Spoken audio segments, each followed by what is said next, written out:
Kita belum mulai ya? Kita akan tunggu. Saya mau salaman dulu. Saya pengen tahu tangannya lebih dingin saya atau paslon. Sebentar.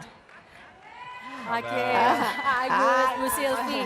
Tangannya Mas Agus dingin ini. Coba Pak Ahok. Pak Ahok anget. Ya baik, terima kasih. Mas Anies, ini juga anget ini. Mas Sandi, ini dingin. Jadi kompilasi tuh dingin dan hangat. Baik, saya udah harus mulai, saya di queue. Baik, saya opening dulu. Baik. Richie, kita akan mulai opening. Baik, Bapak dan Ibu kita siap, para paslon kita siap untuk on air ya. Baik, selamat malam Bapak Ibu, kita tenang sudah on air. Oke, selamat malam Bapak Ibu serta hadirin yang berada di ruang Birawa Hotel Bidakara Jakarta. Selamat malam audiens, para penonton, para netizen dimanapun Anda berada. Inilah debat perdana pemilihan gubernur dan wakil gubernur DKI Jakarta. Saya Ira Kusno selaku moderator debat malam ini diberi mandat oleh KPUD DKI Jakarta sesuai Undang-Undang Nomor 10 Tahun 2016 yang intinya adalah tentang pemilihan gubernur, bupati, dan wali kota. Moderator bertugas menyampaikan pertanyaan yang telah disusun oleh tim perumus yang dibentuk oleh KPUD DKI, terdiri dari para akademisi dan ahli untuk masalah sosial, ekonomi, budaya, dan politik, yaitu Imam Prasojo, Aceng Rahmat, Yayat Supriyatna, dan Eni Srihartati. Moderator juga bertugas memandu supaya konten debat tetap pada koridor tema yang malam ini untuk debat perdana adalah pembangunan sosial ekonomi untuk Jakarta. Debat pilkada malam ini diselenggarakan oleh tentunya KPUD DKI Jakarta bekerja sama dengan 3 stasiun televisi, yaitu TV One, Net TV, dan Jawa Pos TV. Semuanya terikat kode etik penyiaran sesuai kesepakatan. Dan kita akan segera mulai debat malam ini. Bersama saya di sini sudah ada 3 pasangan calon. Tetapi sebelum kita memperkenalkan, kita akan saksikan dulu VT para paslon berikut ini. Silakan.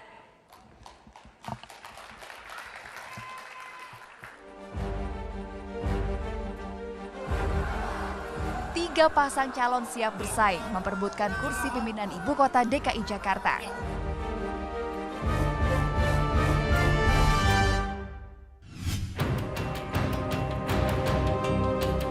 Agus Harimurti Yudhoyono dan Silviana Murni. Pasangan nomor urut 1 ini diusung Partai Demokrat, P3, PAN, dan PKB. Mengambil hati warga Jakarta, keduanya mengusung konsep Jakarta untuk rakyat.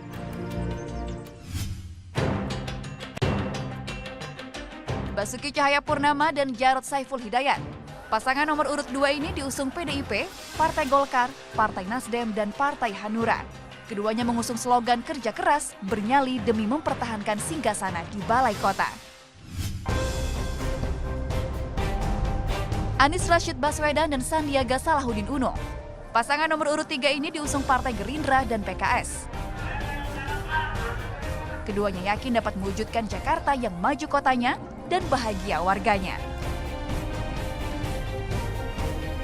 Malam ini, pertama kalinya, ketiga pasangan cagup-cawagup DKI Jakarta akan beradu gagasan untuk wujudkan Jakarta yang lebih baik. Pasangan calon pertama, Agus Harimurti Yudhoyono dan Silviana Murni. Pasangan calon nomor urut 2 adalah Basuki Cahayapurnama dan Jarod Saiful Hidayat. Pasangan calon nomor urut 3 adalah Anies Rashid Baswedan dan Sandiaga Salahuddin Uno. Baik, saya akan bacakan tata tertib untuk acara debat malam ini. Pertama untuk para pasangan calon. Untuk pasangan calon, harap disimak untuk tata tertib ini. Yang pertama, jawaban paslon tidak melebihi waktu yang ditentukan yang akan ditandai dengan bunyi bel. Paslon gubernur dan wakil gubernur dapat berbagi waktu dalam menjawab sepanjang masih dalam batas waktu yang diberikan. Perhitungan waktu akan dimulai dari kata pertama paslon. Jawaban harus sesuai dengan tema, fokus, dan tidak melebar. Dilarang menyerang persoalan pribadi, pasangan calon lainnya, ataupun memprovokasi masing-masing calon lainnya. Cukup jelas untuk para paslon? Oke. Baik, saya akan ke tata tertib debat untuk pendukung pasangan calon yang biasanya ini akan lebih sulit untuk dikendalikan. Yang pertama, dilarang mengganggu atau menimbulkan kegaduhan selama debat berlangsung. Sanksi bagi yang melakukan adalah dikeluarkan dari lokasi debat. Kita sepakat sama-sama? Dilarang memprovokasi pendukung lain.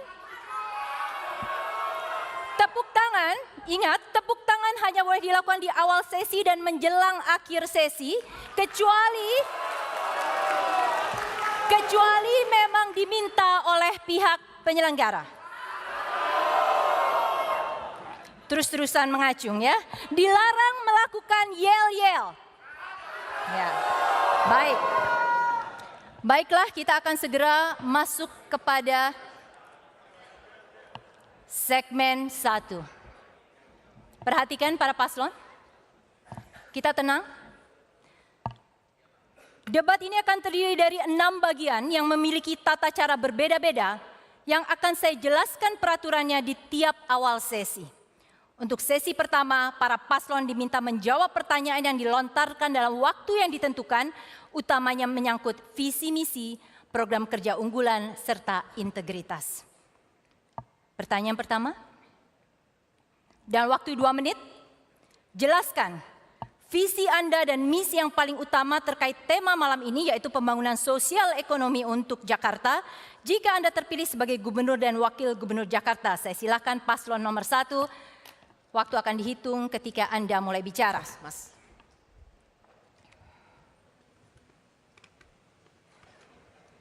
Ada masalah teknis? Bisa dibantu Bu Sylvie? Oh, sudah. Silakan. Waktunya? Silakan dimulai. Waktunya akan mengikuti ketika Pak Agus bicara. Langsung saja. Kita tenang. Silakan dimulai, Pak Agus. Assalamualaikum warahmatullahi wabarakatuh. Waalaikumsalam warahmatullahi wabarakatuh. Selamat malam dan salam sejahtera untuk kita semua. Warga Jakarta yang saya cintai dan banggakan. Selain yang sudah baik, potret Jakarta hari ini, ketimpangan meningkat, daya beli sebagian masyarakat menurun. Di samping itu, kualitas hidup masyarakat menurun akibat banjir, macet, sampah yang tidak dapat diselesaikan dengan baik. Dan yang paling menyedihkan adalah di sana sini warga Jakarta banyak yang takut dengan pemerintahnya sendiri. Visi saya 5 tahun ke depan adalah menjadikan Jakarta semakin maju, aman, adil, dan sejahtera. Untuk dapat mewujudkan itu semua, komitmen saya dan tentunya misi saya adalah untuk mengatasi semua permasalahan di Jakarta, meningkatkan pembangunan sehingga Jakarta semakin maju ke depan. Dengan cara pertama, meningkatkan ekonomi daerah, meningkatkan daya beli masyarakat, dan menciptakan lapangan kerja baru. Kedua, meningkatkan kualitas pendidikan, pelayanan kesehatan, dan juga transportasi umum. Ketiga, tentunya meningkatkan kualitas lingkungan hidup dengan cara solusi yang efektif untuk mengatasi problem akut seperti banjir, sampah, dan polusi. Dan terakhir, dan tidak kalah penting adalah meyakinkan hadirnya rasa aman dan adil untuk seluruh warga Jakarta. Paradigma yang akan kami lakukan adalah Jakarta sebagai sebuah sistem ruang kehidupan yang harus mensejahterakan semua, dan juga pembangunan yang inklusif dan partisipatif yang memberdayakan seluruh warga secara adil. Dengan paradigma tersebut, saya akan berdiri yang terdepan bersama seluruh warga Jakarta untuk mengubah wajah ibu kota menjadi semakin modern, unggul, tetapi tetap menjadi kota yang manusiawi dan juga selalu berjati diri, berkarakter pada Jakarta dan Indonesia yang kita cintai. Terima kasih. Ya. Waktu habis, ditahan. Pendukung nomor 1 tadi kita sudah sepakat, baik. Dalam waktu 2 menit saya berikan kepada paslon 2, jelaskan visi Anda dan misi yang paling utama terkait tema malam ini, yaitu pembangunan sosial ekonomi untuk Jakarta. Jika Anda terpilih sebagai Gubernur dan Wakil Gubernur DKI Jakarta, silakan. Ya, bagi kami membangun Jakarta itu visi terutama dan membangun manusianya. Membangun manusia dengan indikator terukur. Kita kenal di dunia dengan indeks pembangunan manusia. Supaya sejajar dunia, misalnya 2015, Jakarta telah mencapai IPM 78,99. Artinya kita kurang dari 1,01 telah menyamai tingkat dunia yang tinggi. Nah, untuk mencapai visi itu, misi yang utama adalah birokrasi harus melayani dengan konsep bersih, transparan, dan profesional. Karena kami sangat yakin tanpa pejabat publik, tanpa birokrasi yang bersih, transparan, profesional, tidak mungkin program sosial ekonomi atau program apapun bisa kita capai. Makanya kami sangat yakin yang paling utama harus dibereskan adalah birokrasi dengan pejabat dengan rekam jejak yang jelas, sudah bersih, transparan, dan profesional. Dan tentu saya juga memaklumin selama 4 tahun lebih ini banyak warga Jakarta hanya melihat penampilan saya terlalu menggebu-gebu, terlalu semangat. Akibatnya visi misi yang sudah kami capai, program yang sudah terukur hilang. Sebagian melihat saya terlalu temperamental. Tapi saya juga bersyukur sebagian orang Jakarta melihat hasil nyata. Sungai lebih bersih, semua kelihatan. Pelayanan lebih baik. Terutama misalnya saya ambil contoh. Saya bersyukur punya Mas Jarot yang melihat yang apa yang telah saya kerjakan. Dan saya juga belajar terus supaya belajar dari Mas Jarot. Nama juga Jarot Saiful Hidayat. Supaya saya agak-agak mirip dengan beliau. Supaya kalau kami dilanjutkan lagi, bukan hanya visi misi program tercapai, tapi Ahoknya sudah menjadi iCore 7, i7, bukan Pentium lagi kalau komputer. Sehingga kami akan lebih baik, kesalahpahaman ini akan bisa dihindari. Terima kasih. Ya, waktunya cukup. Baik, kita lanjut ke paslon ketiga. Dalam waktu 2 menit, jelaskan visi Anda dan misi yang paling utama terkait tema malam ini, pembangunan sosial ekonomi untuk Jakarta jika Anda terpilih sebagai gubernur dan wakil gubernur. Silakan. Bismillahirrahmanirrahim. Assalamualaikum warahmatullahi wabarakatuh. Kami hadir di Jakarta membawa pengalaman, pengetahuan, dan akumulasi jaringan. Kami menempatkan Jakarta bukan tempat uji coba. Kami menempatkan Jakarta sebagai tempat untuk kita mengabdi, mengajak maju bersama, dan insya Allah tempat berpahala bagi semua. Jakarta, warganya berada di sini bukan karena ingin punya KTP bertuliskan DKI. Berbagai suku bangsa datang ke sini untuk apa? Merasakan kesejahteraan, keadilan. Kami hadir berdua untuk memastikan kesejahteraan dan keadilan hadir bagi seluruh warga Jakarta. Untuk itu, lapangan pekerjaan menjadi prioritas. Keadilan atas lapangan pekerjaan sangat mendasar. Berikutnya, akses pada pendidikan berkualitas dan tuntas. Kita ingin para orang tua bisa mengantarkan anaknya ke sekolah, bisa mengantarkan anaknya ke madrasah dengan perasaan tenang, dengan perasaan yakin, penuh cinta kasih. Lalu kita didik anak-anak itu sehingga mereka menjadi anak-anak yang berakhlak, anak berkarakter, kompeten, dan kelak mereka menjemput anak-anaknya dengan rasa bangga dan bersyukur bahwa Pemda Jakarta menyelenggarakan pendidikan berkualitas dan tuntas untuk mereka. Yang tidak kalah penting dari itu, sosial ekonomi kita, semua ikhtiar ini menjadi tak bermakna ketika narkoba hadir. Kami akan tegas memerangi narkoba hingga tuntas di kota ini. Tidak sedikit pun ada toleransi. Karena seluruh ikhtiar kita menjadi tak bermakna begitu hadir narkoba. Orang tua sedih, rakyat sedih karena ancaman narkoba. Kami akan hadirkan kota yang maju, bahagia, aman, damai, dan bebas dari segala macam kriminalitas. Terima kasih. Assalamualaikum warahmatullahi wabarakatuh. Ya, kita lanjut kepada pertanyaan kedua. Dalam pendukung nomor 3, dalam waktu 1,5 menit, jelaskan apa yang akan Anda jadikan program kerja unggulan terkait visi misi yang telah dipaparkan tadi. Sebentar, Pak Agus. Yakinkan para calon pemilih mengapa hal itu penting dilakukan. Saya akan mulai dari paslon kedua, Pak Agus. Jadi ini ambil giliran. Demi keadilan ini, sebentar saya bacakan lagi.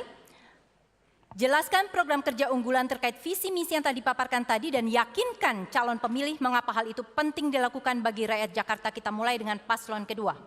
Waktunya adalah 1,5 menit. Prioritas kami adalah reformasi birokrasi. Birokrasi adalah motor pembangunan. Birokrasi itu harus bersih, transparan, dan profesional. Dengan cara seperti itu kita akan mampu mencapai sasaran kita untuk membangun manusia Jakarta. Manusia Jakarta yang kita bangun adalah otaknya harus penuh, perutnya juga penuh, dompetnya juga penuh. Masyarakat Jakarta kalau otaknya penuh berarti dia cerdas, dia berkarakter, dan dia mempunyai daya beli yang tinggi. Ini hanya bisa dilalui kalau birokrasinya betul-betul bersih dan melayani serta profesional. Sekarang sudah tidak ada lagi misalnya untuk biaya pendidikan. Tidak pernah terdengar ketika tahun ajaran baru, ibu-ibu datang ke Pegadaian untuk menyekolahkan anaknya. Sekarang sudah juga tidak ada keluhan ketika mereka tidak mampu itu masuk rumah sakit dengan biaya. Karena seluruh biaya rumah sakit kalau kelas 3 akan ditanggung oleh pemerintah DKI. Demikian juga mereka-mereka yang kebetulan dia sakit di rumah dan butuh pertolongan, butuh bantuan, pemerintah akan hadir untuk membantu mereka. Inilah gunanya pemerintah hadir di tengah-tengah masyarakat. Terima kasih. Saya berikan kesempatan kepada paslon 3, pertanyaan yang sama 1,5 menit. Jelaskan apa yang akan Anda jadikan program kerja unggulan terkait visi misi yang telah dipaparkan dan yakinkan calon pemilih mengapa hal itu penting dilakukan bagi mereka.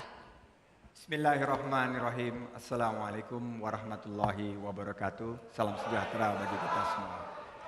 Saya mendapat kehormatan bersama-sama Mas Anies dalam kurun waktu 12 bulan terakhir berkeliling menjelajah ke 44 kecamatan, 267 kelurahan di wilayah Jakarta.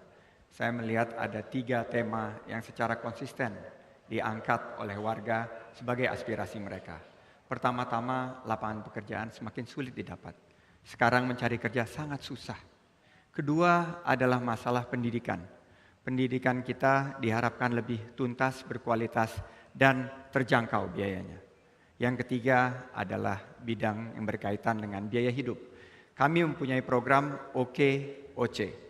OKOC, One Kecamatan, One Center for Entrepreneurship, di mana diubah pola pikirnya bahwa ke depan kita akan permudah lahan usaha dengan garasi inovasi.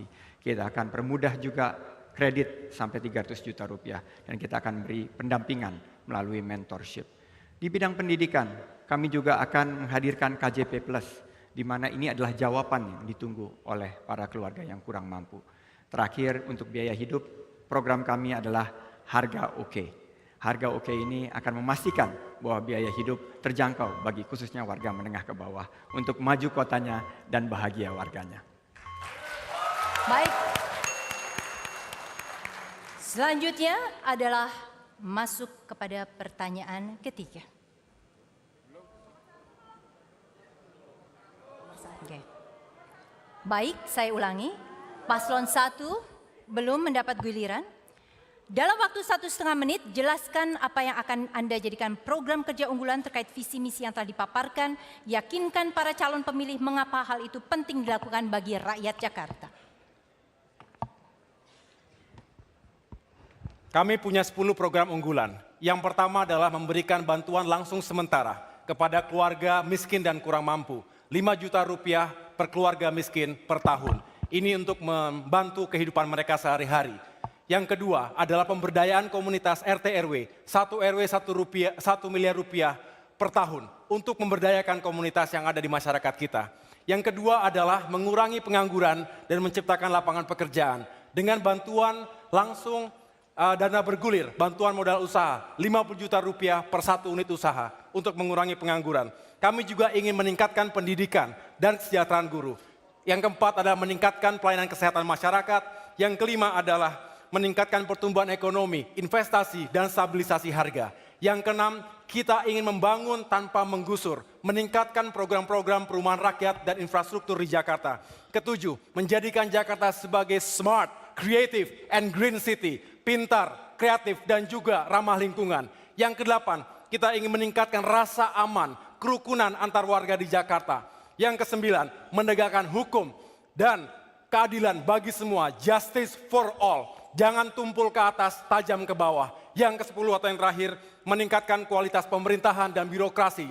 Semoga ini semua semakin mensejahterakan rakyat Jakarta dan kita semua hidup lebih baik lagi. Terima kasih. Kita lanjut kepada pertanyaan selanjutnya. Saya akan mulai dengan paslon ketiga, tetapi sebelum maju tolong semua paslon didengarkan dulu apa pertanyaannya, karena akan ada pengantar. Setelah mendengar visi misi serta program unggulan Anda, pertanyaan mendasar adalah seberapa jauh hal-hal tersebut dapat dilaksanakan dengan baik jika para pelaksana program tidak dibekali dengan integritas, kejujuran serta kemampuan yang bertanggung jawab. Pertanyaannya dimulai dengan paslon 3 dalam waktu 1 menit. Jelaskan bagaimana Anda akan mengatasi masalah tersebut, khususnya saat Anda berhadapan dengan kepentingan pribadi Anda, kepentingan partai dan tim sukses Anda melawan kepentingan rakyat Jakarta secara keseluruhan. Silakan. Terima kasih. Integritas bukan sekedar soal jujur. Fir'aun pencuri pun bisa dengan jujur menceritakan apa yang dikerjakannya. Integritas adalah jujur secara pribadi, berpihak kepada kepentingan publik, menjalankan nilai-nilai dengan benar, dan yang tidak kalah penting adalah selalu mengikuti tata kelola yang baik. Integritas adalah soal keberpihakan pada nilai. Karena itu, kami ambil contoh. Ketika kita berhadapan dengan ketimpangan yang luar biasa, kita menyaksikan ketimpangan yang sedang dibuat, yaitu reklamasi. Posisi kita tegas, kita menolak reklamasi, karena ini adalah contoh bagaimana kita akan menyaksikan sebuah tempat yang nanti akan menjadi enclave. Yang tidak kalah penting, saya katakan tadi soal narkoba. Sikap kita tegas, meskipun ada begitu banyak kekuatan, kita akan hadapi transparansi, dukungan rakyat, dan pegangan pada nilai-nilai agama, adat akan menjadi pegangan kita dalam menghadapi seluruh tantangan integritas. Saya ajukan pertanyaan yang sama kepada paslon nomor 1 dan waktu 1 menit. Jelaskan bagaimana Anda akan mengatasi masalah integritas, khususnya saat Anda berhadapan dengan kepentingan pribadi, kepentingan partai dan tim sukses Anda melawan kepentingan rakyat Jakarta secara keseluruhan. Silakan. Insya Allah, jika saya dan Pak Silvi terpilih menjadi gubernur dan wakil gubernur Jakarta, kami berdua akan menjaga integritas kami. Itu yang sudah kami bangun sejak mengawali karir di bidang masing-masing. Saya pribadi sebagai militer 16 tahun, terbiasa dan diharuskan untuk menjaga integritas, untuk memimpin. Apalagi ketika harus memimpin Jakarta dengan kompleksitas yang luar biasa. Tentunya kami ingin sekali mengedepankan keterbukaan, akuntabilitas, transparansi, dan tata kelola pemerintahan yang berintegritas. Itu semua dibangun melalui sistem. Tetapi yang paling penting adalah goodwill. Memberikan dan menjadi contoh bagi yang lainnya. Itu menjadi sangat penting. Barulah kita bisa mengajak birokrasi kita, bisa mengajak masyarakat kita dan semua stakeholders di Jakarta ini untuk benar-benar menjaga integritasnya, memajukan Jakarta, mensejahterakan rakyat dan semuanya kembali untuk rakyat Jakarta. Terima kasih.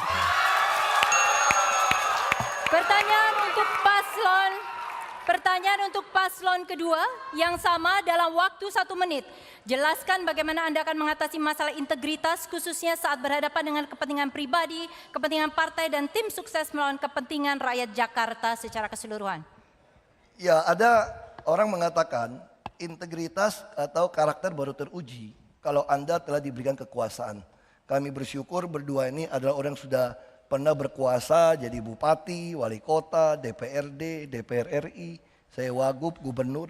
Sehingga karakter kami teruji dari apa yang telah kami lakukan. Nah tentu kami juga mengerti manusia yang baik itu adalah manusia yang terus memperbaiki dirinya. Misalnya kalau ada tim sukses saya mengatakan nggak apa-apa, nggak santun, yang penting jujur. Salah saya bilang. Atau ya buat apa jujur, apa kelihatan santun tapi nggak jujur. Salah. Yang paling ideal ya kita harus berintegritas dengan rekam jejak yang baik dan kita juga santun sebagai pejabat publik. Makanya saya beruntung ada Mas Saiful Jarod Hidayat ini supaya saya terus belajar lebih santun, supaya saya lebih menjadi publik yang baik sesuai dengan harapan masyarakat DKI. Terima kasih. Silakan kalau mau Anda bertepuk tangan karena ini adalah penutupan seluruh segmen 1 kita. Silakan. Oke.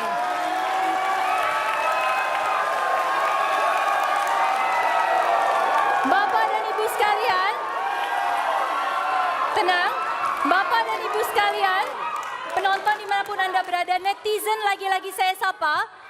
Jawaban tadi menutup segmen kita, segmen 1 hari ini. Kami akan segera kembali dengan segmen berikutnya. Belum ada crossfire, kita tunggu pada segmen-segmen selanjutnya. Tetaplah bersama kami.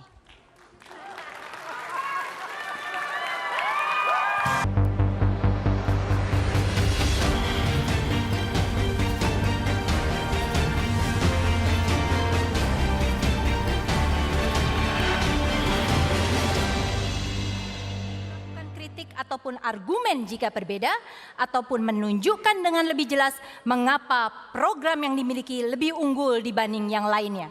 Sudah jelas para paslon? Baik. Hadirin, inilah sesi kedua. Kita dengarkan dulu pertanyaannya. Rasio ketimpangan antara yang kaya dan miskin di Jakarta adalah salah satu yang tertinggi di Indonesia. Tingkat kemiskinan sendiri juga relatif masih belum bergerak turun. Pertanyaannya kepada paslon nomor 1. Dalam waktu 2 menit, jelaskan langkah yang akan Anda ambil untuk solusi masalah tersebut, terutama dalam menciptakan lapangan pekerjaan dan mengurangi dominasi penguasaan aset agar ketimpangan dan kemiskinan bisa secara konkret dikurangi. Silakan.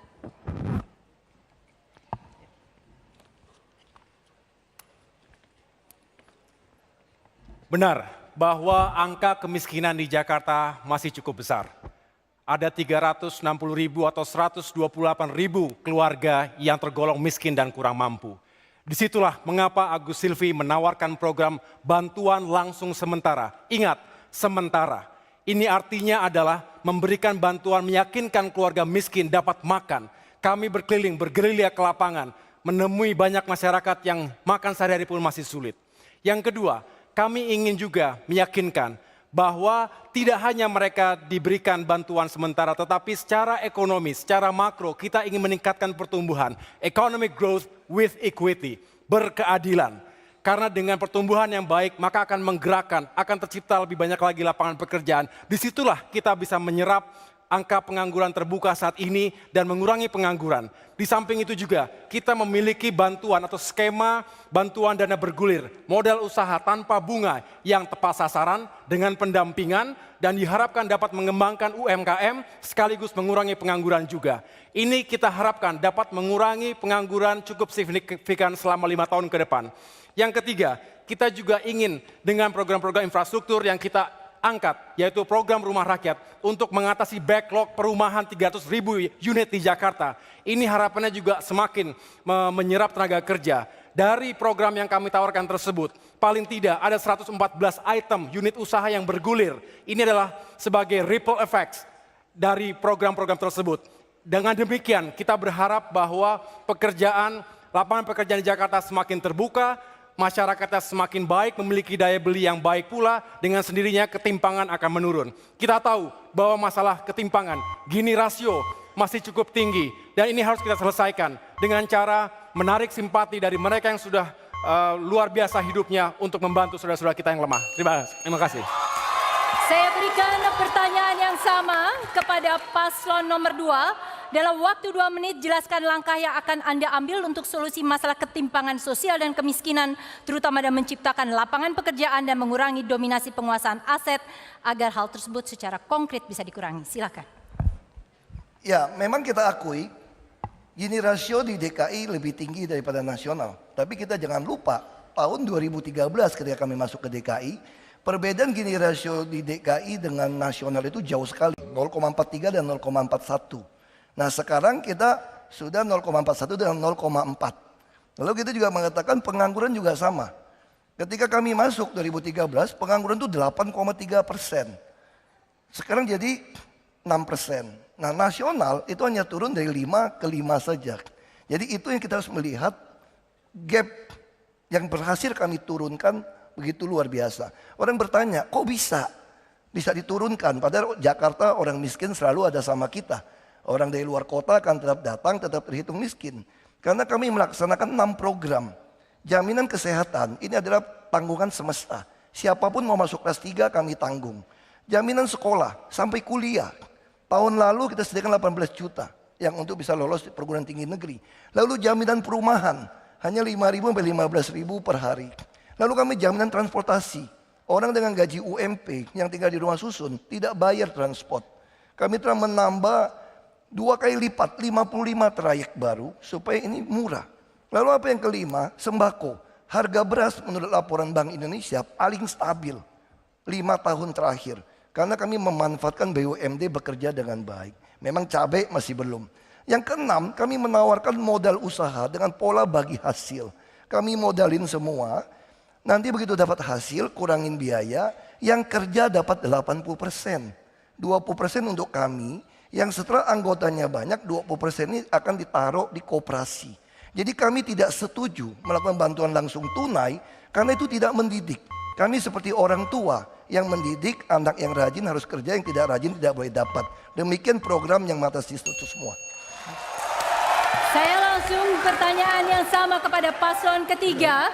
Dalam waktu 2 menit jelaskan langkah yang akan Anda ambil untuk solusi masalah ketimpangan sosial dan kemiskinan, terutama dalam menciptakan lapangan pekerjaan dan mengurangi dominasi penguasaan aset agar hal tersebut bisa secara konkret berkurang. Bila tadi kita dengar pasangan calon pertama memberikan ikannya, pasangan calon kedua memberikan kailnya. Ikan dan kail baik diberikan, tapi jika kolamnya masih ada, bagian kami menyiapkan, memastikan kolamnya masih tersedia. Di sini penting, apalah artinya ikan dan kail bila kolamnya habis?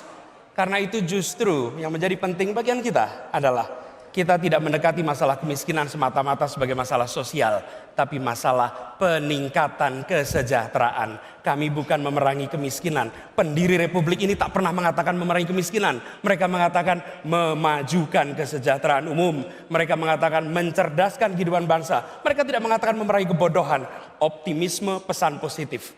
Dan di sini yang kami hadirkan 44 pusat pertumbuhan ekonomi di Jakarta yang akan menumbuhkan lapangan pekerjaan.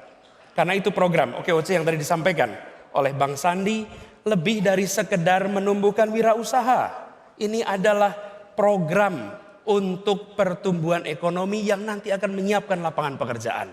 Yang kemudian tidak kalah penting, tidak bergantung semata-mata dari pemerintah. Jakarta adalah kota di mana perekonomian Indonesia berpusat. Kita gerakkan sektor swasta, bekerja bukan yang besar-besar saja. Sebagai contoh, Anda penjahit di kampung, maka umumnya melayani warga tetangganya. Kami siapkan programnya agar Anda menjahit di kampung, tetapi order yang Anda terima tersambung dengan perusahaan-perusahaan besar. Dengan begitu ada sambungan antara home industry dengan large scale industry. Lakukan itu di seluruh Jakarta, maka yang terjadi bukan sekedar pengentasan kemiskinan, bukan sekedar mengentaskan ketimpangan. Yang terjadi adalah maju bersama, kesejahteraan bergerak, dan insya Allah maju kotanya, bahagia warganya.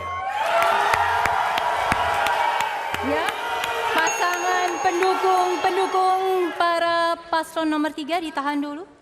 Kini terbuka ruang untuk para kandidat saling menanggapi. Akan dimulai dari paslon kedua. Silakan paslon kedua menanggapi pernyataan dari paslon ke-1 dan ke-3. Anda boleh melakukan kritik ataupun argumen ataupun menunjukkan dengan lebih jelas mengapa program Anda lebih unggul dibanding yang lain. Waktunya adalah 1,5 menit.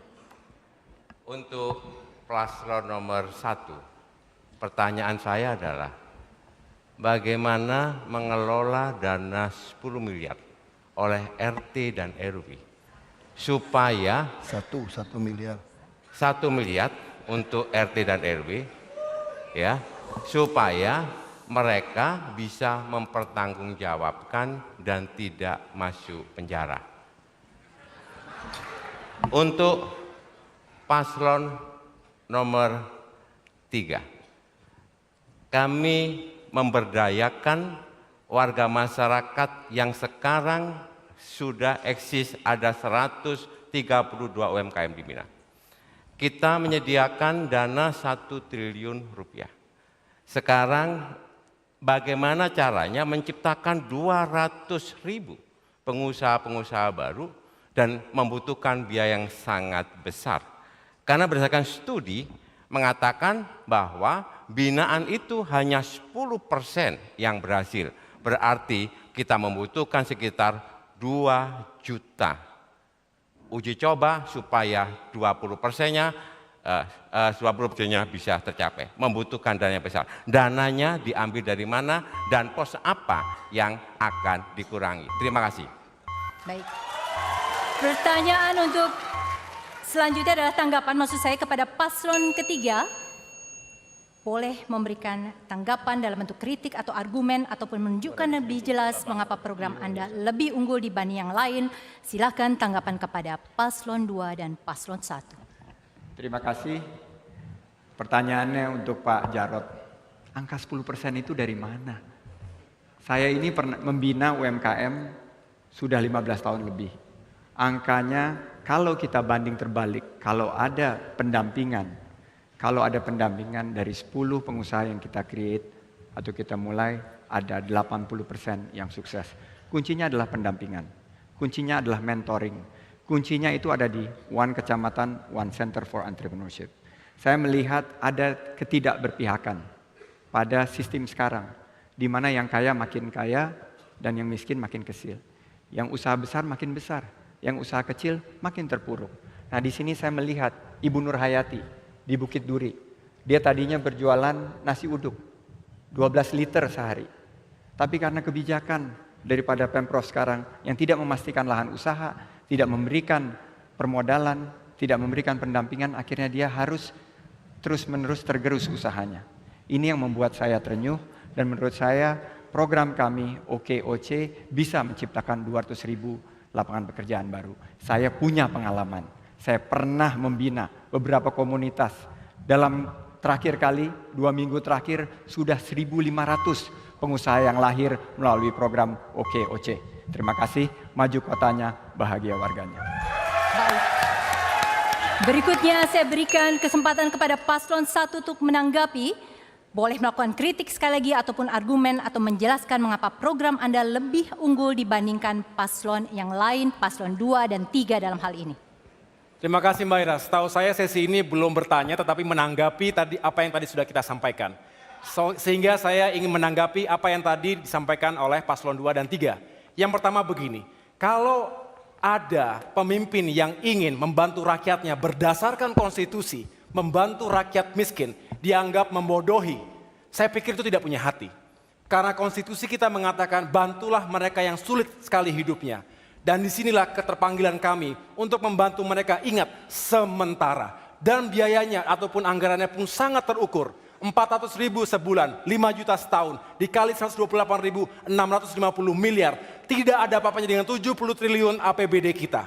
Tidak ada program bagi-bagi uang. Bagaimana mereka bisa memegang kail kalau untuk ngambil ikannya pun tidak bisa. Ini adalah masalah kemanusiaan. Jangan membiarkan rakyat kita mati kelaparan karena kita tidak peduli pemimpinnya. Yang kedua, program semacam ini tidak unik di Indonesia. Negara-negara G20, baca Brazil, baca India, baca Amerika Serikat memiliki skema seperti ini juga. Namanya bisa direct cash transfer atau food subsidy. Apapun namanya tetapi ada intervensi yang dilakukan oleh pemerintah terhadap mereka yang hidupnya sangat sulit, yang untuk makan sehari-harinya pun tidak menentu. Inilah keterpanggilan kita semua ketika bergerak ke lapangan, ke daerah-daerah yang sangat sulit hidupnya, maka kami benar-benar ingin menghadirkan jawaban untuk mereka semua. Terima kasih. Baik, terima kasih. Baik, terima kasih. Hadirin penonton dimanapun Anda berada, jawaban dari paslon 1 tadi mengakhiri segmen kedua kita. Kita masih punya 4 segmen. Tetaplah bersama kami di debat perdana pemilihan gubernur dan wakil gubernur DKI Jakarta. Para kandidat dan penonton serta hadirin, sekarang kita masuk ke sesi ketiga. Para paslon, peraturan sesi ketiga sama dengan sesi kedua sebelumnya, yaitu akan ada pertanyaan yang harus dijawab oleh masing-masing pasangan kandidat dalam waktu tertentu. Kemudian jawaban-jawaban tersebut harus saling ditanggapi oleh pasangan kandidat lainnya. Jadi peraturannya sama. Dan hadirin, inilah sesi ketiga. Akan dimulai dari paslon ketiga. Kita dengarkan dulu pertanyaannya. Program penertiban kawasan kumuh, normalisasi sungai, pembangunan waduk dan penanggulangan banjir di Jakarta menghadapi kendala dari masyarakat yang tidak ingin digusur atau dipindahkan ke rumah susun. Saat ini fakta juga menunjukkan bahwa sebagian penduduk yang sudah dipindahkan ke rusun menunggak pembayaran sewa karena tidak punya pekerjaan tetap atau pendapatannya turun drastis. Pertanyaan harus dijawab dalam waktu 2 menit. Apakah Anda akan menjalankan kebijakan penggusuran guna mengatasi persoalan penertiban daerah kumuh serta banjir? Apakah kebijakan relokasi ke rumah susun juga akan diambil? Ketegasan paslon penting dalam hal ini, karena dalam rencana pembangunan jangka menengah untuk 5 tahun ke depan akan dibangun 50.000 unit rumah susun di Jakarta. Waktu diberikan kepada paslon ketiga. Minggu lalu saya datang ke Bukit Duri, ikut dalam syukuran karena warga Bukit Duri menang di PT UN menghadapi Pemda DKI Jakarta. Apa yang terjadi di tempat itu? Ketidakadilan dilaksanakan. Ketika berhadapan dengan kekuasaan yang kuat, tumpul. Tapi ketika berhadapan dengan rakyat yang miskin, lemah, tajam, prosedur dilanggar demi kepentingan menggeser. Yang kita akan lakukan bukan menghilangkan orang miskin. Yang kita ingin lakukan adalah menghilangkan kemiskinan. Terkait dengan ini, maka kita akan tegas.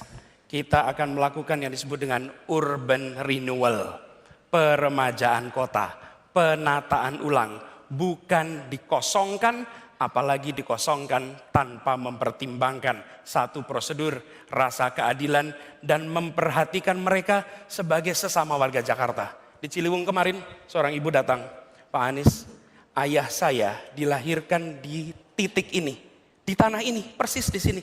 Mereka bukan orang yang datang ke Jakarta 5-10 tahun yang lalu. Kita semua belum sampai ke Jakarta, orang tuanya sudah ada di tepi sungai itu. Dan dengan penuh kesombongan kita geser semua itu. Kami akan tegas, kami tidak akan melakukan tindakan-tindakan yang bertentangan dengan keadilan. Tetapi kami akan musyawarah. Pemindahan bila itu dilakukan, maka pemindahan itu dengan memperhatikan haknya, dengan memperhatikan penghidupannya. Dan sekali lagi, prioritas kita justru pada peremajaan. Ketika warga, ini bukan tempat pertama Jakarta. Berbagai tempat di dunia mengalami hal yang sama. Di tempat lain, urban renewal bisa dilaksanakan, maka di Jakarta pun urban renewal akan bisa kita laksanakan. Satu lagi yang tidak kalah penting. Di dalam mengelola ini, kita harus memperhatikan nasib bukan saja mereka yang dipindah, tapi anak-anaknya dan fasilitas pendidikan serta kesehatan untuk semuanya. Ya, waktu habis. Berikutnya adalah paslon pertama. Paslon pertama, harap dijawab dalam waktu 2 menit. Apakah Anda akan menjalankan kebijakan penggusuran guna mengatasi persoalan penertiban daerah kumuh serta banjir? Apakah kebijakan relokasi ke rumah susun juga akan diambil? Ketegasan diharapkan dari para paslon. Dengan tegas, saya mengatakan, kami akan membangun, menata Jakarta tanpa menggusur. Mengapa? Terbukti penggusuran hanya akan meningkatkan kemiskinan. Urban poverty meningkat secara tajam. Mereka kehilangan segalanya, they lost everything. Kehilangan tempat tinggalnya, kehilangan mata pencahariannya. Yang tadinya dia bekerja, mencari nafkah di sebuah habitat, berinteraksi dengan tetangga, dengan warga, tiba-tiba tercabut puluhan kilometer. Tanpa diperhitungkan bagaimana nasib selanjutnya, anak-anak mereka bagaimana. Saya bertemu langsung, mereka sampai dengan hari ini masih menangis, masih sedih hatinya ketika digusur begitu saja tanpa ada kompensasi, tanpa ganti rugi, dan tidak diperhatikan sama sekali. Untuk itu kami meyakinkan bahwa korban gusuran yang hari ini masih trauma, terutama lansia, ibu-ibu, dan anak-anak mereka stres semuanya. Itu perlu kita perhatikan pertama-tama. Kita yakinkan mereka mendapatkan perhatian kesehatan, lapangan pekerjaan, dan lain sebagainya. Dan kami meyakini banyak cara lain untuk bisa menata Jakarta, mempercantik kotanya, tetapi dengan tidak melukai hati warganya. Ini penting, ini komitmen, dan ini adalah paradigma yang akan kami bangun dalam membangun Jakarta ke depan. Dengan demikian kita berharap bahwa Jakarta benar-benar tumbuh sebagai kota yang manusiawi. Ingat, gedung-gedung beton-beton ini hanyalah benda mati. Jakarta rohnya adalah manusia dan warganya. Sistem ruang kehidupan merupakan tempat interaksi antara manusia, lingkungan, dan semua sarana prasarana yang tersedia di dalamnya. Dengan demikian, jangan hanya kita membangun badannya, tetapi bangunlah jiwa kota ini, Jakarta, untuk Indonesia. Kita bisa kalau kita bersatu, kreatif, dan juga dengan akal nurani dan hati nurani yang baik. Insya Allah. Saya langsung melanjutkan kepada paslon kedua. Saya lanjutkan kepada paslon kedua untuk dijawab dalam waktu 2 menit. Apakah Anda akan menjalankan kebijakan penggusuran guna mengatasi persoalan penertiban daerah kumuh serta banjir? Apakah kebijakan relokasi ke rumah susun juga akan diambil? Ketegasan dalam hal ini penting untuk ditunjukkan. Silakan. Baik, terima kasih. Ini pertanyaan yang kami tunggu. Supaya ada penjelasan secara lengkap tentang kebijakan ini. Jakarta adalah ibu kota negara Republik Indonesia. Di mana warganya tidak boleh tinggal di bantaran-bantaran sungai. Tidak boleh di kolong-kolong jembatan yang setiap saat dia kebanjiran. Mereka melahirkan generasi. Sungguh tidak manusiawi. Sebagai ibu kota negara, kita membiarkan saudara-saudara kita berpuluh-puluh tahun tinggal di bantaran-bantaran sungai seperti itu. Kolong-kolong jembatan. Maka kami berkomitmen untuk menyediakan rusun yang layak huni.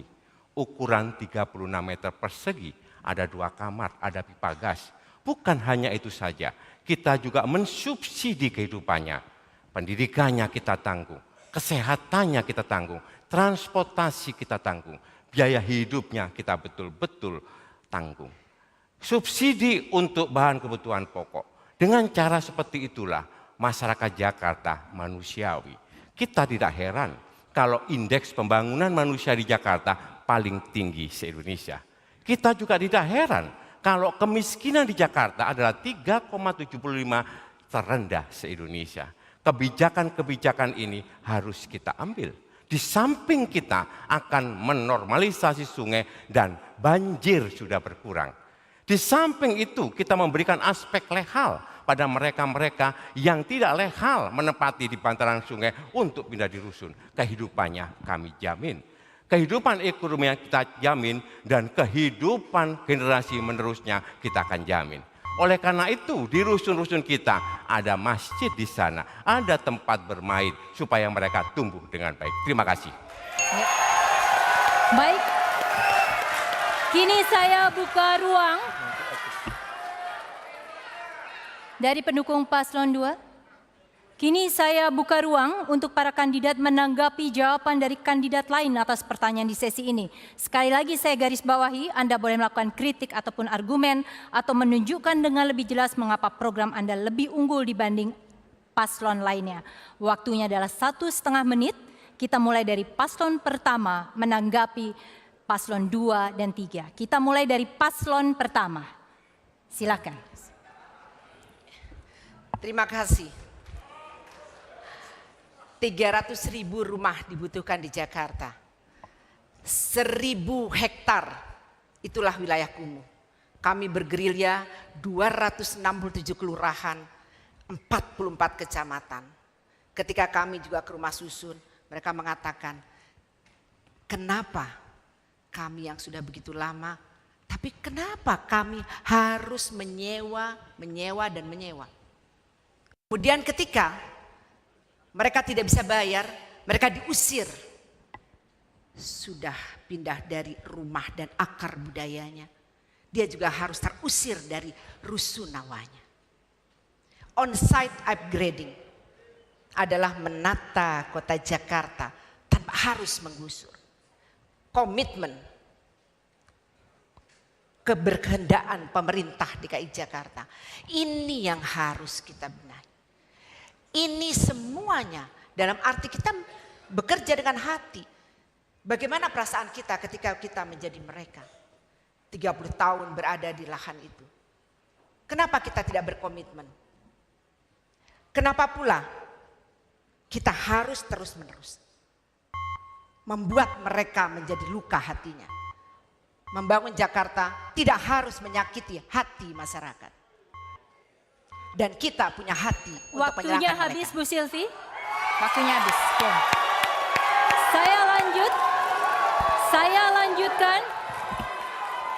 Saya lanjutkan tanggapan Paslon 2. Silahkan menanggapi apa yang disampaikan Paslon 1 dan Paslon 3 tadi.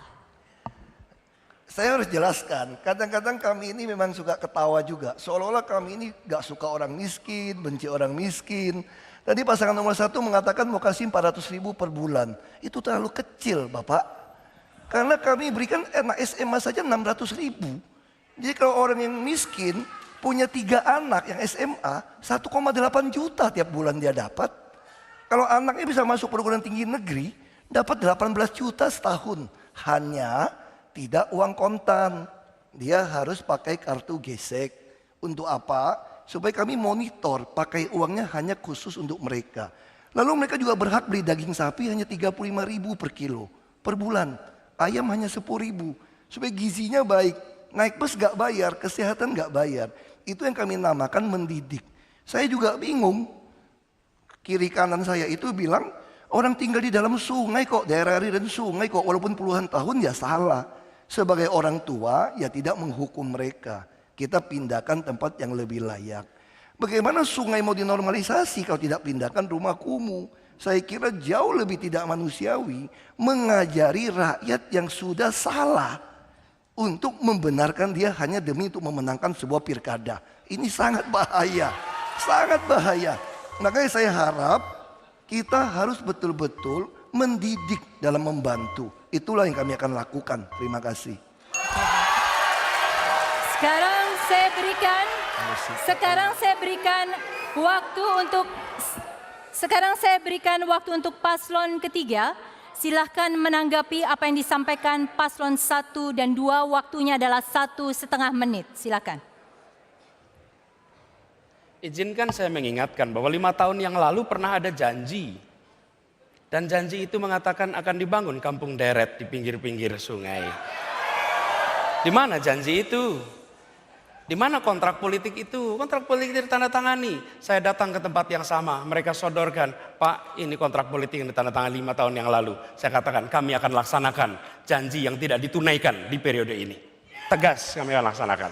Yang kedua, ketika kita berbicara tentang mengelola warga di tepi sungai misalnya. Jakarta bukan kota pertama. Kali Code di Jogja ada contohnya. Di Malang ada contohnya.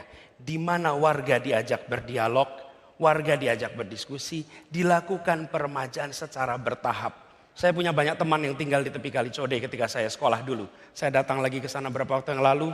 Mereka semua sudah tumbuh tinggal tempat jauh dari pinggir sungai. Mengapa? Karena diberi kesempatan akses pendidikan berkualitas, dikasih kesempatan lapangan pekerjaan. Karena itu saya katakan, mengomentari apa yang disampaikan oleh paslon nomor 1, memberi sesuatu itu baik. Tapi yang tidak kalah penting, memberikan harga diri, percaya diri bahwa mereka sejahtera bukan karena cash transfer, tapi karena mereka bisa berusaha mandiri lewat lapangan pekerjaan. Itu jawaban kita. Terima kasih. Masih ada sisa waktu sebenarnya, tetapi sudah selesai jawaban yang diberikan oleh paslon ketiga. Jawaban dari Pak Anies tadi menutup sesi kita. Sesi berikutnya akan lebih menarik karena pertanyaan dan jawaban itu masing-masing akan diajukan oleh pasangan calon. Tetaplah bersama kami di debat perdana pemilihan gubernur dan wakil gubernur DKI Jakarta.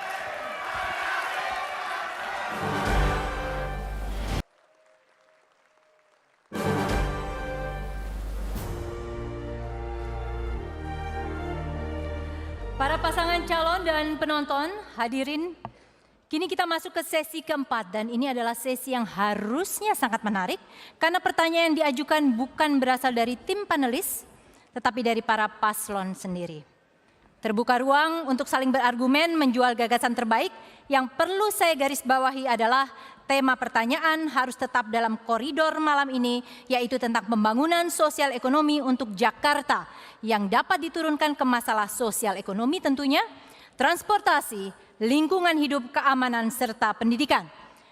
Moderator berhak meminta paslon mengganti pertanyaan jika dianggap tidak sesuai atau keluar dari tema yang ditetapkan oleh KPU Jakarta. Sesi ini akan dimulai dari pertanyaan salah satu pasangan calon ke calon lainnya selama 1 menit. Kemudian calon yang ditanya memiliki waktu menjawab selama 1,5 menit. Respon ini akan ditanggapi kembali oleh pasangan calon penanya selama 1 menit dan terakhir kembali ditanggapi oleh paslon penjawab selama 1 menit juga. Dan kita langsung saja supaya bisa menjadi lebih mudah dipahami. Kesempatan pertama saya berikan kepada paslon 1 untuk bertanya kepada paslon 2. Waktu Anda 1 menit, silakan. Sebentar, ke paslon 2.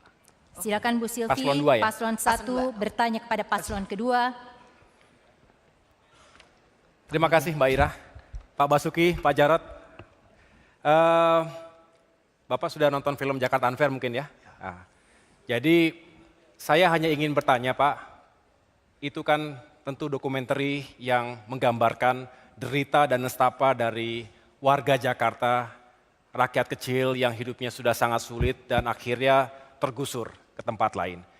Bapak punya alasan tentunya mengapa menggusur, tetapi bagaimana perasaan Bapak sebagai pemimpin sekaligus pengambil kebijakan tersebut melihat warga yang hidupnya semakin sulit begitu, semakin sulit dan akhirnya kehilangan segalanya. Mereka disegel, setelah itu harus terhempas dari kota Jakarta selama-lamanya. Akhirnya nanti pertanyaannya adalah Jakarta ini untuk siapa? Warga yang mana yang kita ingin bahagiakan? Kita ingin kota kita cantik, tetapi bukan karena kecantikan itu kemudian ada tangis yang berlarut-larut di kota ini. Terima kasih Pak Jarod. Oke, baik. Ditahan dulu, paslon 2 Anda memiliki waktu 1,5 menit untuk menjawab pertanyaan tersebut. Silakan.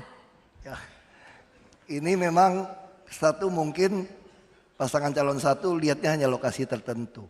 Kami itu tidak pernah menggusur daerah yang tidak tinggal di dalam aliran sungai sebetulnya. Jadi kalau sekarang orang Jakarta menikmati musim La Nina saat ini, hampir semua kota negara Asia itu tenggelam. Karena La Nina. Tapi coba lihat Jakarta, kami mengurangi 2/3 lokasi banjir.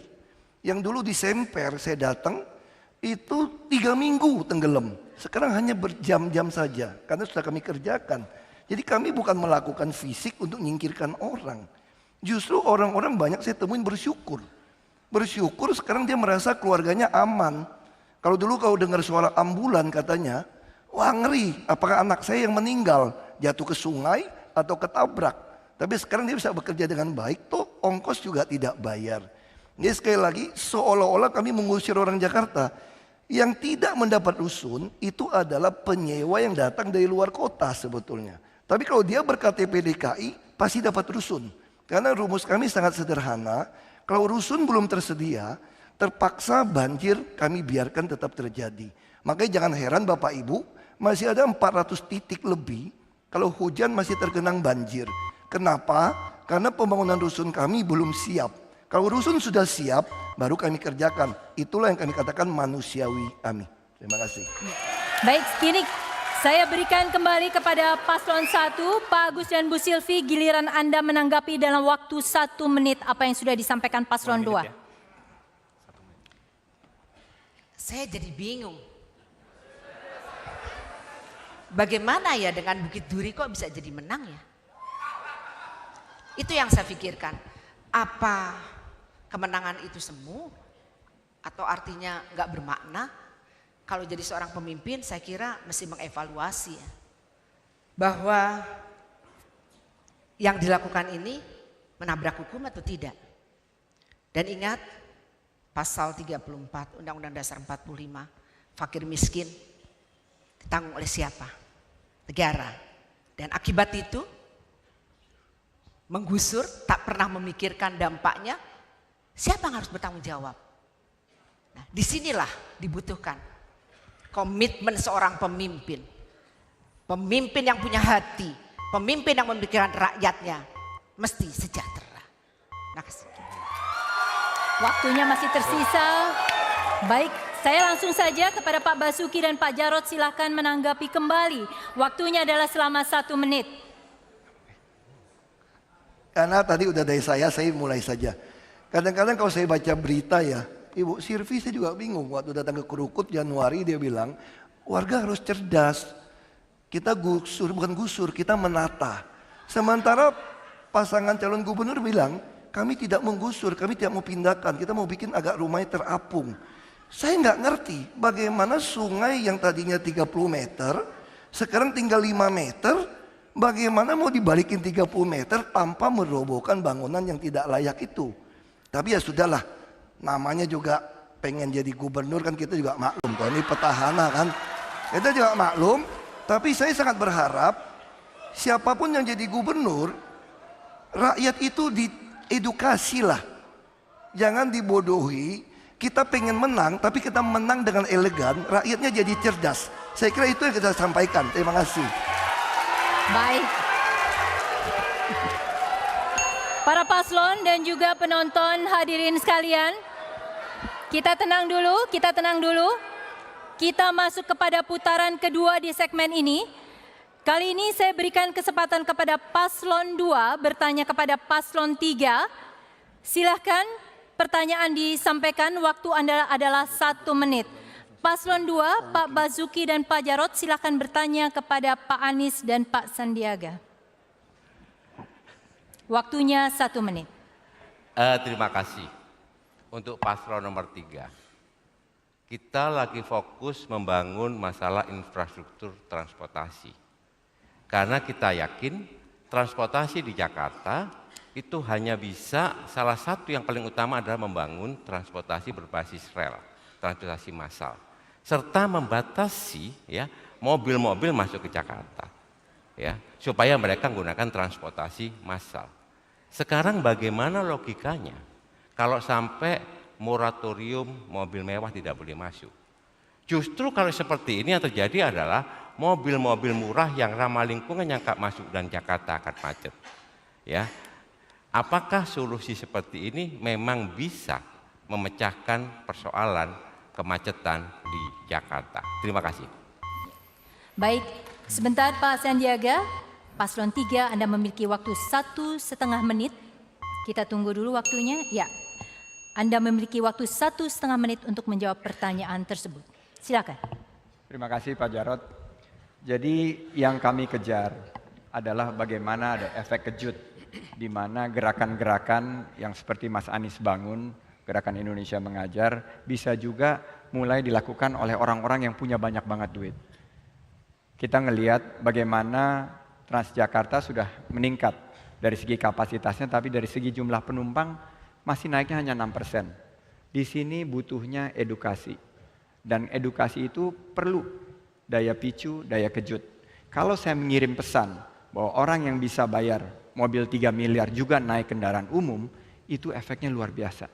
Saya melihat bagaimana kalau selebriti, bagaimana kalau pengusaha-pengusaha sukses, bagaimana juga kalau pejabat-pejabat seperti Pak Basuki dan Pak Jarod juga naik kendaraan umum, ini akan membuat sebuah percepatan dalam membangun transportasi kita yang lebih baik. Yang kami kejar adalah bagaimana mengubah pola pikir. Bagaimana pola pikir kita dari selama ini kelas menengah yang hanya menggunakan kendaraan pribadi bisa beralih ke menggunakan kendaraan umum. Jargon-jargon itu sangat penting. Kenapa? Kalau kita mengedepankan to lead by example. Leading adalah memberikan contoh.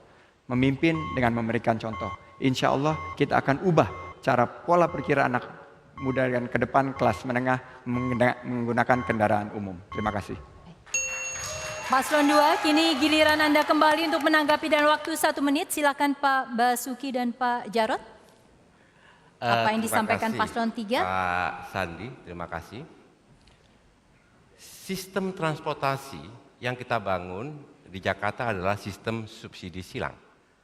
Mereka-mereka yang mau naik kendaraan umum, kendaraan massal dengan harga yang murah, 3.500, dan bahkan mereka itu dikasih beberapa bebas gratis. Pemegang KJP gratis, buruh dengan UMP gratis, lansia gratis gitu ya. Jadi ini adalah hasil dari apa yang kita kumpulkan dari pajak. Pajak yang didapat dari mobil-mobil mewah tadi. Kalau orang kaya masuk, lebih baik kita terapkan jalan berbayar. Dengan cara seperti itu maka pertumbuhan motor di Jakarta akan bisa kita tekan. Sekarang 4.500 motor tiap hari, 1.600 mobil tiap hari, setahun jutaan. Ini menambah kemacetan. Begitu Mas Andi. Terima kasih. Kita tunggu dulu waktunya habis. Baiklah, Paslon 3 kembali, tanggapan Anda 1 menit. Mari coba kita ingat, kapan kali terakhir rute di Jakarta distrukturkan? Masyarakat Jakarta sudah tumbuh berkembang, rute transportasi kita sudah beberapa dekade ini tak mengalami perubahan. Karena itu salah satu yang justru akan ditonjolkan adalah angkutan massal yang nyaman, Rp5.000 dari mana saja ke mana saja sebagai tiket terusan dan terintegrasi. Bayangkan seperti pembuluh darah. Bayangkan seperti pembuluh darah di badan kita, di mana angkutan massal menjangkau ke semua titik. Dari mulai Transjakarta, MRT, muncul yang lebih kecil, bus, minibus, sampai mikrolet, sampai angkot. Tergantung wilayahnya. Apa yang terjadi? Kita mengintegrasikan sistem transportasi. Lalu yang tidak kalah penting, ongkos salah satu yang besar untuk pendidikan adalah transport. Siswa di Jakarta Rp0 untuk transportasi berangkat dan pulang sekolah. Ya. Waktunya habis. Baiklah, sekarang hadirin penonton paslon, kita masuk ke putaran terakhir di segmen ini. Kesempatan bertanya diberikan kepada pasangan calon ketiga. Silakan bertanya kepada pasangan calon 1. Waktu Anda adalah 1 menit. Pak Anies, Pak Sandi, silakan bertanya kepada pasangan nomor urut 1. Waktunya adalah 1 menit. Salah satu tantangan terbesar di Jakarta adalah memastikan bahwa kesempatan kerja yang ada di Jakarta bisa dinikmati oleh warga Jakarta. Kesempatan yang ada di Jakarta bukan justru dinikmati oleh orang lain. Lapangan pekerjaan kita siapkan dan kita pastikan bahwa setiap lapangan pekerjaan yang tumbuh, dia memprioritaskan warga Jakarta.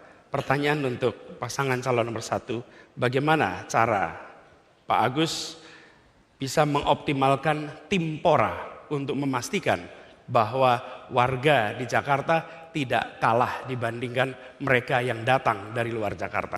Silakan. Baik, kita tunggu dulu waktunya, perhitungan waktunya. Ya, kelihatannya sudah bisa dimulai. Pasangan calon pertama Pak Agus, Bu Silvi, silakan punya waktu 1,5 menit untuk menjawab pertanyaan tersebut. Bagaimana kesempatan kerja bisa dinikmati? Terima kasih pasangan calon ketiga. Itu sebabnya kenapa kami ingin mengadakan empowerment, pemberdayaan kepada masyarakat.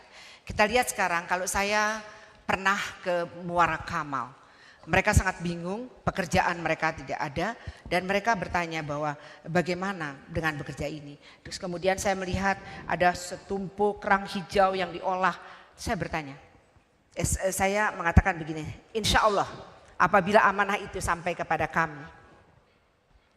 kami akan menyiapkan yang namanya bantuan modal bergulir 50 juta per unit usaha dan 0% untuk bunganya. Ini bukan hanya untuk tidak diolah tapi bergulir, dan kemudian hasilnya ini akan terlihat. Siapa yang akan kontrol? Masyarakat itu sendiri. Ingat, saya katakan bahwa bantuan modal bergulir ini untuk sementara, untuk mengatasi. Dengan demikian maka lingkungan di sana bisa membuka kesempatan pekerjaan. Termasuk dana yang 1M untuk RW. Bisa dibayangkan kalau ini dimanfaatkan untuk pemberdayaan masyarakat, maka saya hampir yakin bahwa masyarakat Jakarta makin terbuka luas pekerjaannya dan makin inovatif. Apalagi kalau yang namanya pedagang kaki lima kita manfaatkan, ada pasar Sabtu Minggu, maka mereka akan bergerak dan pertumbuhan ekonomi akan terus meningkat. Terima kasih. Baik, Paslon 3 kini giliran Anda untuk menanggapi dalam waktu 1 menit apa yang telah disampaikan tadi. Jawaban Ibu Silvi menarik tapi nggak nyambung, Bu. Jadi pertanyaannya adalah bagaimana kita mengoptimalkan tim Pora, pengawasan orang asing. Jakarta begitu banyak orang yang datang. Saya katakan tadi begitu banyak. Jakarta sering datang bukan hanya dari luar kota Jakarta, tapi tim orang asing. Ibu Sylvie berada di birokrasi. Ibu Sylvie seharusnya mengetahui ini semua. Ibu Sylvie bagian dari pemerintahan.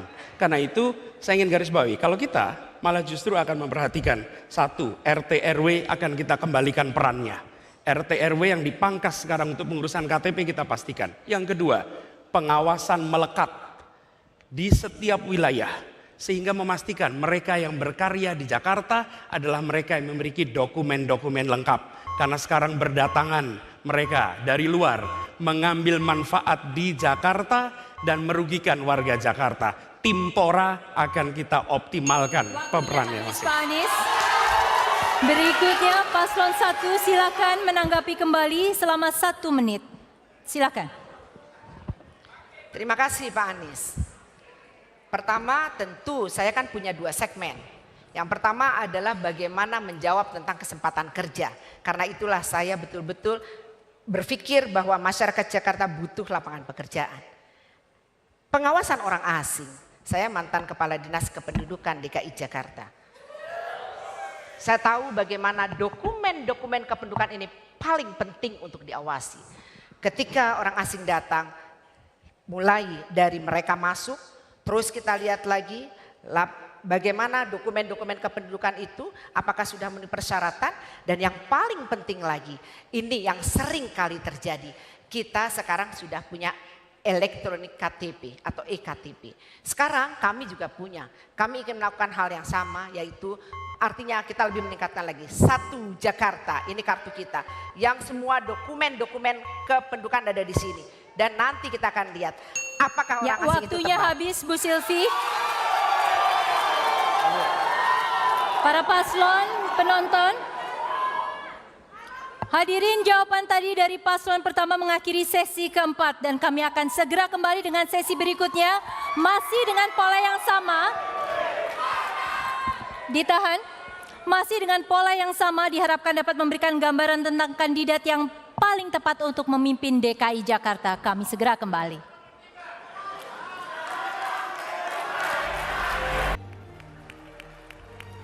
Para pasangan calon dan penonton juga netizen, inilah sesi kelima. Paslon, polanya masih sama dengan sesi sebelumnya, di mana pertanyaan muncul dari para pasangan calon untuk kemudian harus ditanggapi dan diargumen kembali oleh masing-masing kandidat guna mempertahankan gagasannya. Saya ingatkan kembali bahwa tema pertanyaan harus sesuai dengan yang ditetapkan oleh KPUD, yaitu tentang pembangunan sosial ekonomi untuk Jakarta yang dapat diturunkan ke masalah sosial ekonomi, transportasi, lingkungan hidup, keamanan, serta pendidikan. Baiklah, langsung saja pada sesi kelima putaran pertama, pertanyaan dari paslon kedua kepada paslon pertama. Untuk itu, saya berikan waktu kepada paslon kedua selama 1 menit bertanya kepada pasangan calon nomor urut 1. Silakan. Ya, saya mau tanya, saya juga heran hasil audit terakhir, namanya dana bergulir itu sudah di stop. Karena di zaman Bu Sylvie masih jadi wali kota, Pak Foke masih gubernur, itu macet ratusan miliar. Dan beberapa penerima dana bergulir ini masuk penjara. Makanya saya dievaluasi, kami kembalikan evaluasi kepada Bank DKI. Nah, kami tidak mengerti bagaimana caranya. Lalu tadi juga pasangan calon 1 katakan meluncurkan kartu 1 Jakarta. Kami sudah luncurkan dengan Bank Indonesia Juni tahun lalu, nama itu kartu Jakarta One.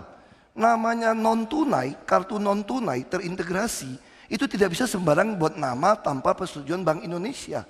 Jadi saya bingung bagaimana pasangan nomor 1 mengeluarkan program-program ide-ide yang sebetulnya bertentangan dengan aturan dan lebih banyak mengkopi kami bolak-balik nama. Nggak bisa. Mari saya mau tanyakan solusinya seperti apa. Terima kasih. Baik, langsung saja kepada pendukung paslon kedua. Paslon 1, Anda memiliki waktu 1,5 menit untuk menjawab pertanyaan tersebut. Silakan. Itu sebabnya saya mengeluarkan 1 Jakarta. Kenapa? Karena saya melihat sendiri. Saya tahu betul di dalam belum jalan. Karena itulah saya mengatakan, saya sudah siapkan aplikasi ini. Dan saya sudah siapkan apa yang perlu dilengkapi. Bicara di sini, kartu Jakarta Pintar, di sini ada education report. Bicara KJS ada medical report. Bicara transportasi, bicara bagaimana ini juga bisa menjadi ATM, dan yang paling penting lagi kita nggak repot, data semua berada di sini. Dan saya yakin bahwa kalau kita memiliki satu Jakarta ini, sekali lagi bukan hanya melaunching, tetapi realisasinya terbukti. KJP saja banyak keluhan. Kenapa sampai terlambat KJP? Kenapa orang harus sengsara? Padahal pendidikan itu adalah tanggung jawab pemerintah bersama-sama dengan masyarakat.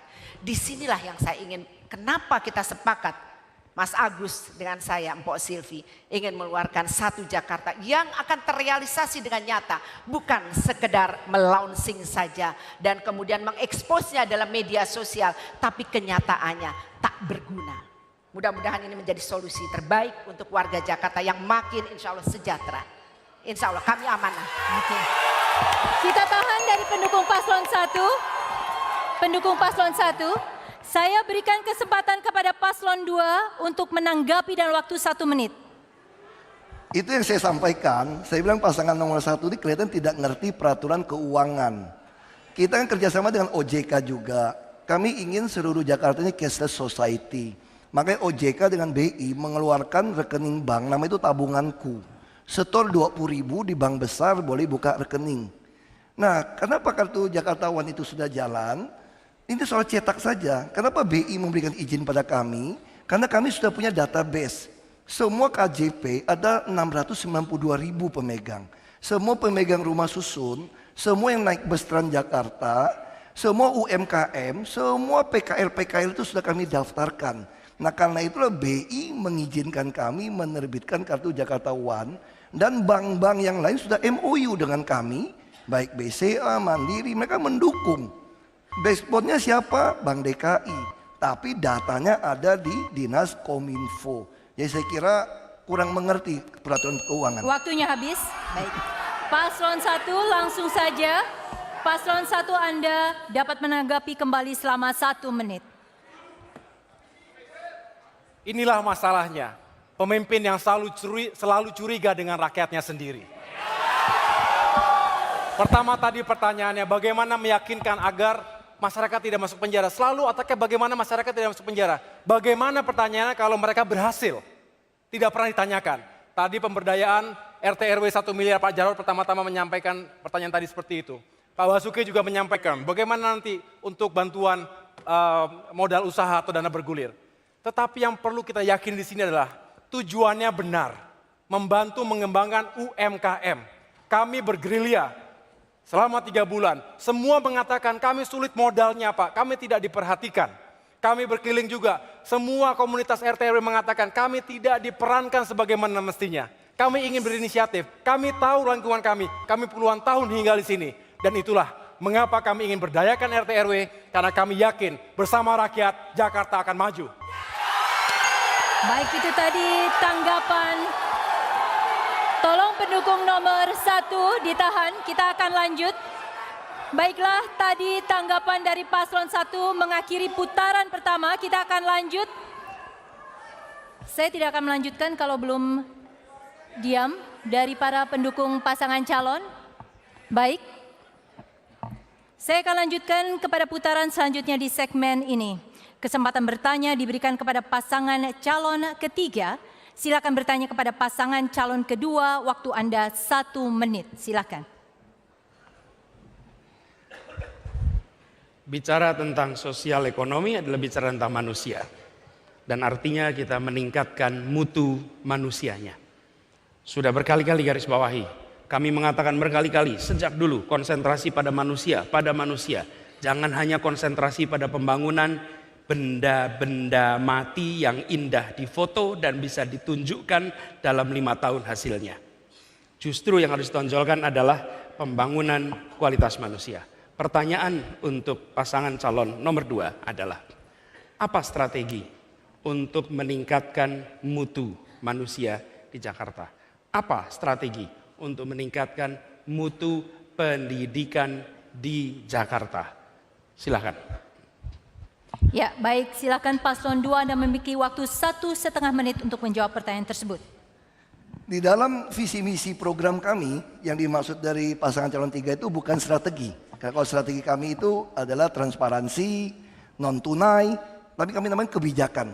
Kebijakan kami apapun yang dipikirkan, dirancang, dianggarkan harus membuat penuh otak, perut dan dompet warga DKI. Nah, di sinilah perbedaannya. Pasangan ini mengatakan kami hanya membangun fisik, jembatan segala macam. Bukan, karena kami ingin memperbaiki orang. Orang bagaimana mau sekolah, gimana mau beribadah, kalau tempatnya banjir sampai 3 minggu. Karena itulah kami membangun fisik, seat pile, danau, membuat sungai yang rapi. Jadi ini bukan dilihat benda mati. Ketika kita melihat sebuah taman, ruang publik terbuka ramah hijau. Ini benda mati, iya. Tapi ini dikaji dengan pemetaan sosial supaya orang dari janin sampai lansia betah di sana. Nah makanya kalau kita hanya mengatakan membangun manusia, tidak ada bangun benda matinya, itu namanya apa tuh enggak? Itu namanya teori. Ngajar di dosen, di kampus, itu ya teori. Cuma ngomong saya mau bangun ini, bangun itu, bangun ini. Tapi nggak ada actionnya. Kalau kami tahu tujuannya, visinya jelas, terukur, ya harus membangun. Harus ada fisik supaya sumber daya manusia ini tercapai. Nah saya kira pasangan nomor 3 memang gayanya mungkin dosen gitu ya. Terima kasih. Waktunya habis Pak Basuki. Ya. Kemungkinan memecah belah. Baik, ini paslon 3, giliran Anda menanggapi. Pendukung paslon 2. Paslon 3 giliran Anda menanggapi dan waktu 1 menit, silakan. Saya rasa sederhana, pertanyaannya bagaimana membangun manusia. Jawabannya nggak nyambung sama sekali. Karena itu Pendukung Pak Basuki paslon nyamanya. 3. Karena itu Pak Basuki jangan hanya kerja, harus punya gagasan, harus punya kata-kata. Karena 2 itu memberikan narasi. Dan Bung Karno mengatakan banyak bicara, banyak bekerja. Bukan hanya banyak bekerja tanpa bicara. Tugas pemimpin mengirimkan pesan dan itu menggunakan kata-kata. Kalau Anda meremehkan kata-kata, maka Anda akan memecah belah warga Jakarta. Hormati kata-kata. Dan saya sekarang bawahi, bangun pendidikan ini penting. Kenapa? Karena kami melihat pendidikan lebih dari sekedar soal persekolahan. Salah satu masalah transportasi di Jakarta adalah karena para pengemudi tak pernah mengalami proses pendidikan peningkatan mutu profesi. Kami akan melihat pendidikan lebih luas dari Waktunya soal habis, sekolah. Pak Anies. Terima kasih. Ya, langsung saja ditahan pendukung paslon 3. Oke. Para pendukung, kita tenang untuk kita bisa melanjutkan sesi ini. Terima kasih. Langsung paslon 2, Anda dapat menanggapi kembali selama 1 menit. Ya itu yang saya sampaikan bahwa tidak mungkin untuk mencapai sebuah tujuan tidak membangun infrastrukturnya. Misal kita bicara soal sopir bus. Nah kami melakukan apa? Transjakarta mengambil alih semua. Tetapi sopir yang kerja di bawah Transjakarta walaupun tetap milik swasta, kami bayar rupiah per kilometer dapat 2 kali UMP. Karena kami sadar perusahaan yang lama itu tidak mampu menggaji 2 kali UMP. Dan apalagi yang kami katakan, visi kami terukur dengan angka. Apa angka itu? Itulah indeks pembangunan manusia. Makanya jangan heran Jakarta nomor 1. Malahan kita terima 4 piagam dari Bappenas. Belum pernah di Republik ini sebuah provinsi mendapatkan 4 piagam sekaligus dalam hal pembangunan manusia. Dan itu diperoleh oleh DKI. Terima kasih. Baik, waktunya sudah cukup. Harap tenang pendukung paslon kedua. Ya, hadirin yang ada di ruangan ini, saya tahu situasinya mulai panas, tapi kita tetap mengacu kepada tata tertib supaya jalannya memang lebih lancar dan kita sesuai waktu. Seperti yang kita sepakati di awal. Baik, kita langsung saja masuk ke putaran terakhir di segmen kelima ini. Kesempatan bertanya saya berikan kepada pasangan calon pertama. Silakan bertanya kepada pasangan calon ketiga. Waktu Anda 1 menit dari saat dimulai. Silakan. Terima kasih. Assalamualaikum Pak Menteri, Pak Anies. Saya ingin bertanya, bagaimana menurut Bapak bahwa Jakarta ini kok ketegangan sosial, keamanan, kriminalitas boleh dikatakan termasuk yang terburuk di kota-kota besar di dunia. Bapak kebetulan sebagai seorang pendidik tentu punya kisi-kisi yang baik bagaimana supaya ketegangan sosial, kriminalitas tidak meningkat. Sehingga kita betul-betul pingin Jakarta ini nyaman, aman, kemudian tidak terganggu, tidak ada pelecehan, kemudian juga bagaimana masyarakat ini juga ya merasa Jakarta ini layak untuk dihuni. Terima kasih. Baik, waktunya kurang dari yang ditetapkan, tapi kita bisa langsung saja kepada paslon 3. Anda memiliki waktu 1,5 menit untuk menjawab pertanyaan tersebut. Pertama, kita mari sadari, hadirnya pemimpin adalah untuk bisa membuat suasana bersama bagi semua, persatuan. Karena itu, pemimpin justru harus bisa berdialog dengan semua, berbicara dengan semua. Karena saya ingin garis bawahi, damai bukan ditandai dengan tiadanya kekerasan, damai ditandai dengan hadirnya rasa keadilan. Dan ini bukan teori, justru ini adalah aplikasi praktek. Karena itu yang dimunculkan nomor 1, lapangan pekerjaan bagi semua. Lapangan pekerjaan membuat orang memiliki karya, memiliki harga diri. Yang kedua, memastikan interaksi antar warga terbangun dengan baik. Di seluruh wilayah Jakarta dibangun interaksi.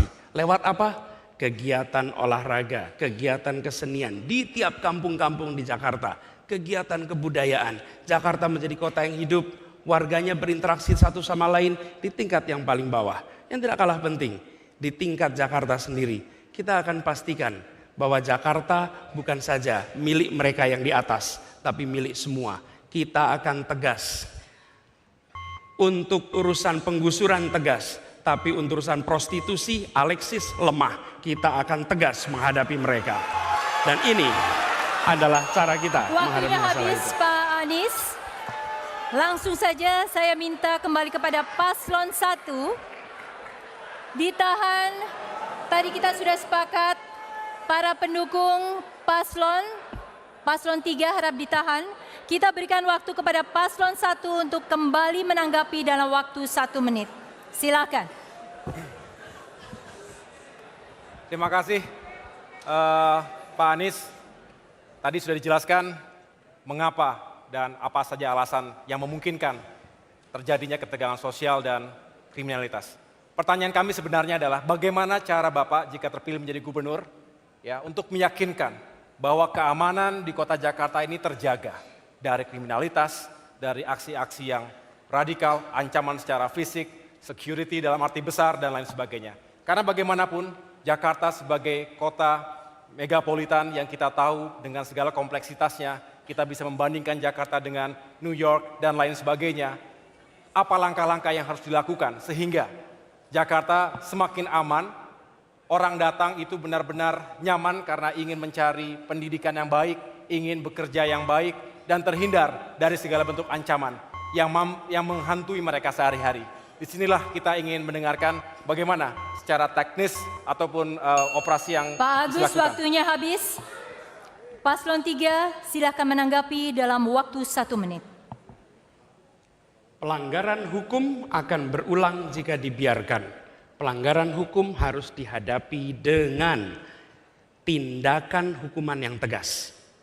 Saya dan Bang Sandi bukan bagian dari masalah. Kami tidak punya kaitan dengan persoalan masa lalu di kota ini. Justru kebaruan yang kami tawarkan adalah kebaruan yang sanggup berhadapan dengan siapa saja tanpa kompromi, dengan keyakinan, transparansi, kebenaran di pihak kami. Karena itu yakinlah, 10 tahun kita pernah mengalami Indonesia dipimpin di mana suasananya justru orang yang melanggar didiamkan.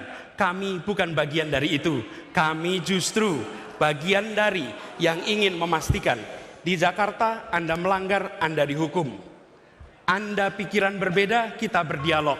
Tapi kalau Anda memaksakan pikiran, Anda berhadapan dengan hukum, dan kami nol kompromi pada pelanggar hukum siapapun juga, dimanapun juga, kapanpun juga. Waktunya habis. Baik. Baik, silahkan kalau dari para pendukung pasangan calon kita boleh tepuk tangan karena ini adalah akhir dari sesi kelima. Dan tanggapan tadi dari pasangan calon ketiga mengakhiri sesi kelima. Acara debat ini menuju titik akhir, tapi kami masih punya satu sesi lagi. Tetaplah bersama kami.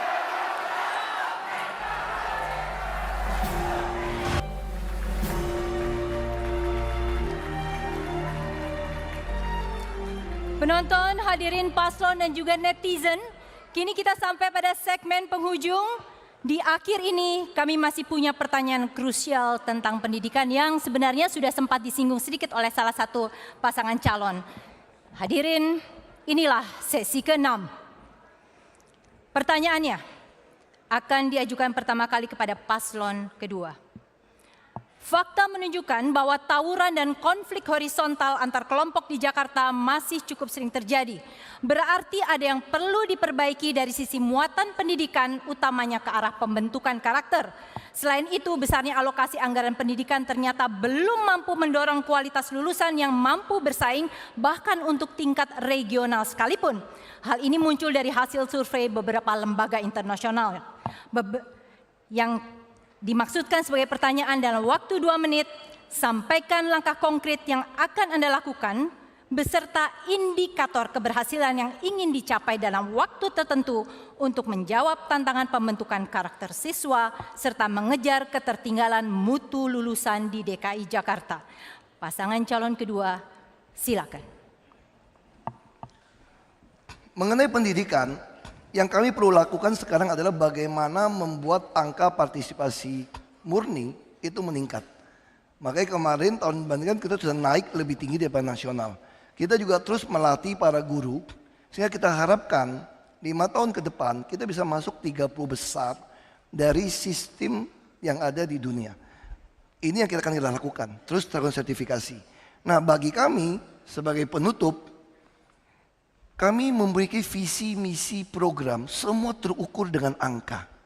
Sebetulnya bagi kami suka debat seperti ini. Kami mengharapkan ada masukan-masukan yang baru, yang baik untuk kami memperbaiki jika kami diberikan kepercayaan kembali.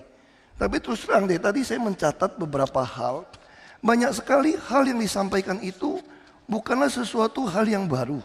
Misalnya ketika mengatakan mesti ada pusat olahraga, pusat budaya, kami telah menyelesaikan 188 lokasi ruang publik terpadu ramah anak lengkap dengan pusat olahraganya.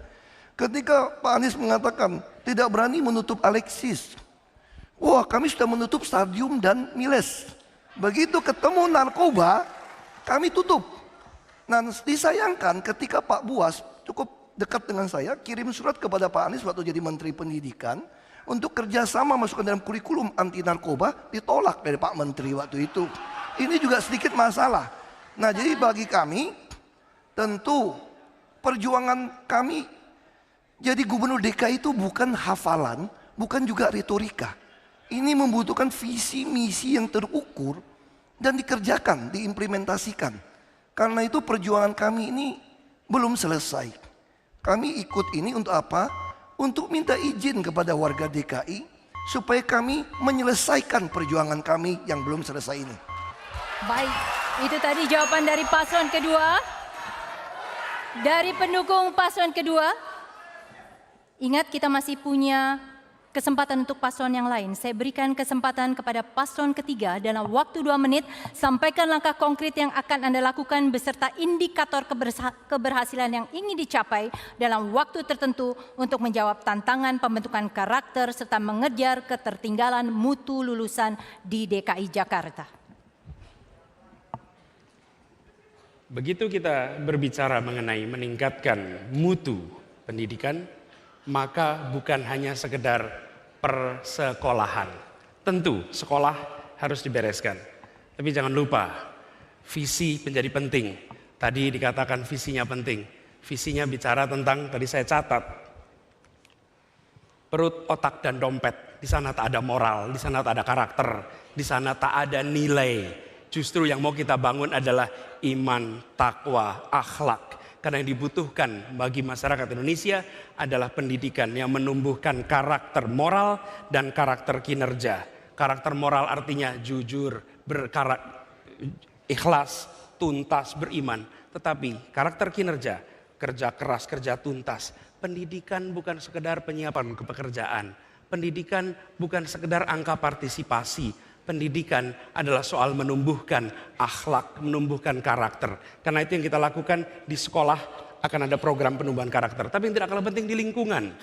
Kita akan tetapkan lingkungan menjadi lingkungan belajar. Maghrib sampai Isya bagi yang muslim mengaji. Jam 7 sampai jam 9 kita akan gunakan menjadi jam belajar bagi seluruh peserta didik di Jakarta. Anak-anak belajar, dan kami akan undang para profesional, para mahasiswa.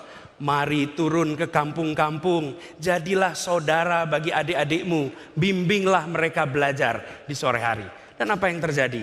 Membangun karakter, membangun akhlak bukan program.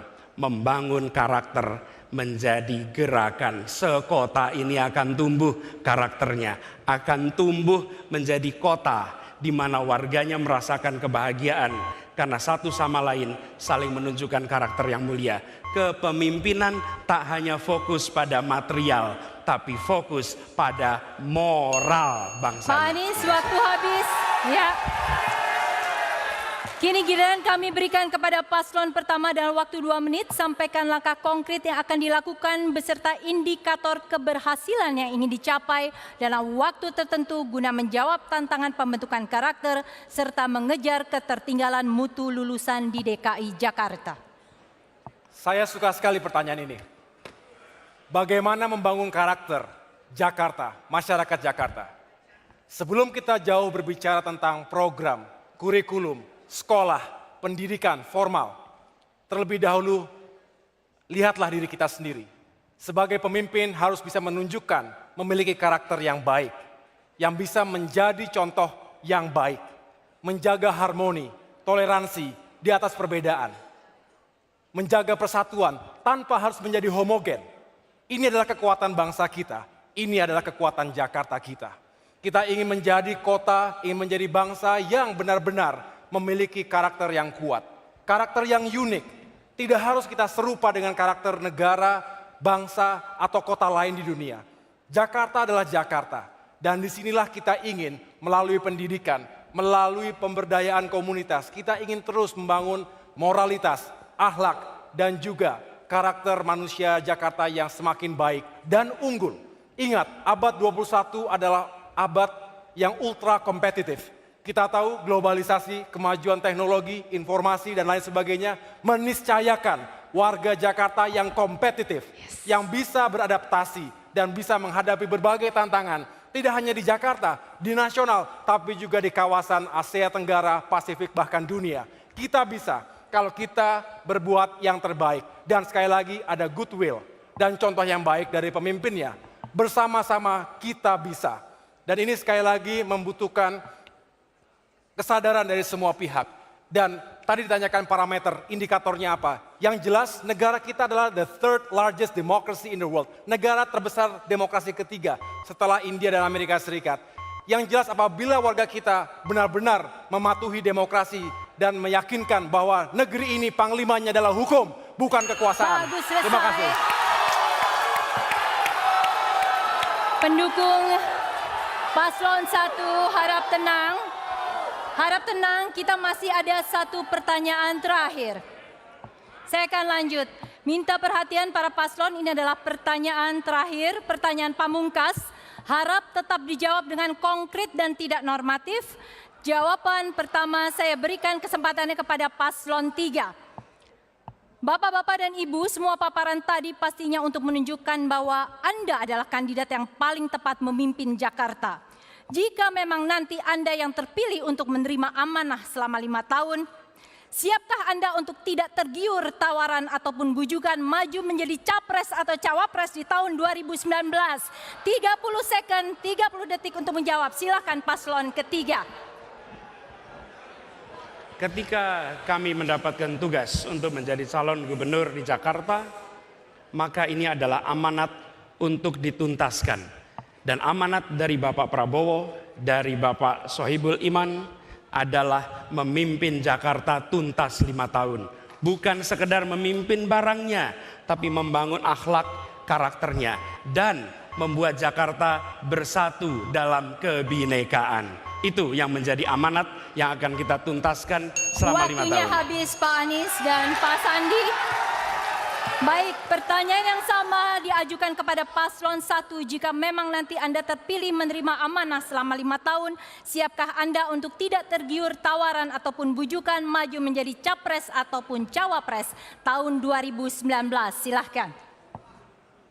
Kami ada di sini untuk berkompetisi, mendapatkan kesempatan untuk membuktikan bahwa kami bisa memperjuangkan warga Jakarta. Inilah mengapa kita semua hadir di sini. Saya pikir sudah jelas, kami akan fokus dengan strategi untuk memenangkan Pilgub DKI Jakarta ini. Dan kami ingin sekali didengarkan oleh rakyat bahwa program-program yang kami tawarkan benar-benar akan menjadi solusi bagi masyarakat Jakarta secara keseluruhan. Terima kasih. Pak Agus Bu Silvi, terima kasih. Kita berikan pertanyaan yang sama. Harap tenang hadirin. Kita berikan waktu yang sama 30 detik kepada paslon kedua. Jika memang nanti Anda yang terpilih menerima amanah selama 5 tahun, siapkah Anda tidak tergiur tawaran ataupun bujukan maju menjadi capres atau cawapres tahun 2019? Silakan.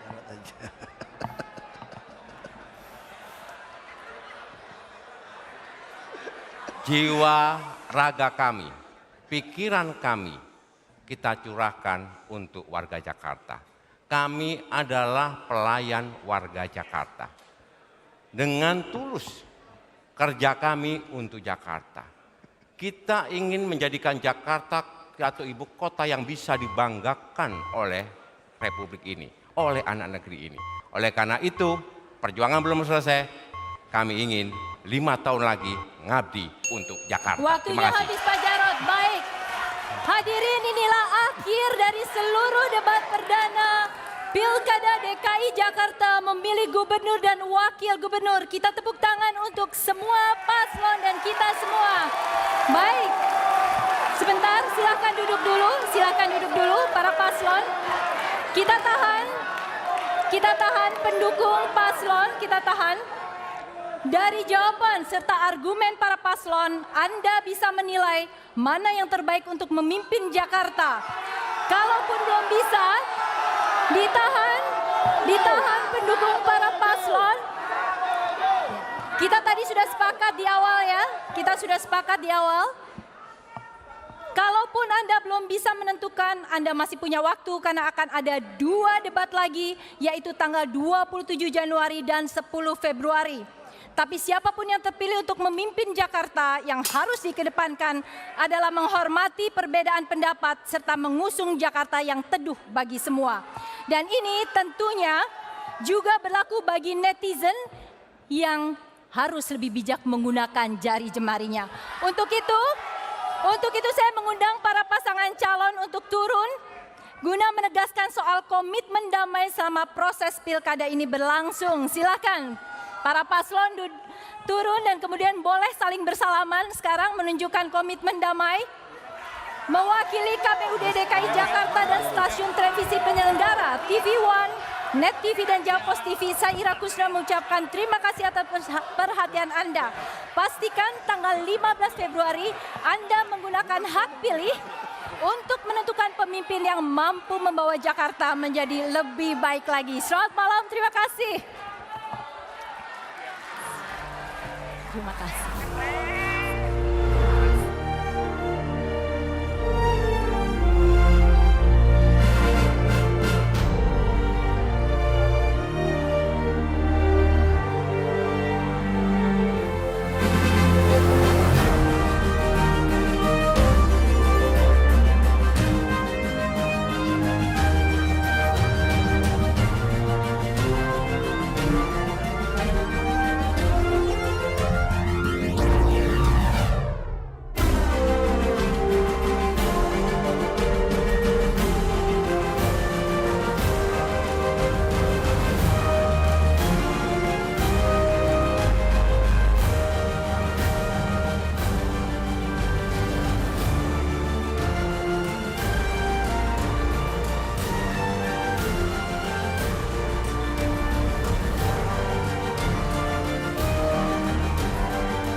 pojok. Siapa? Mas Agus?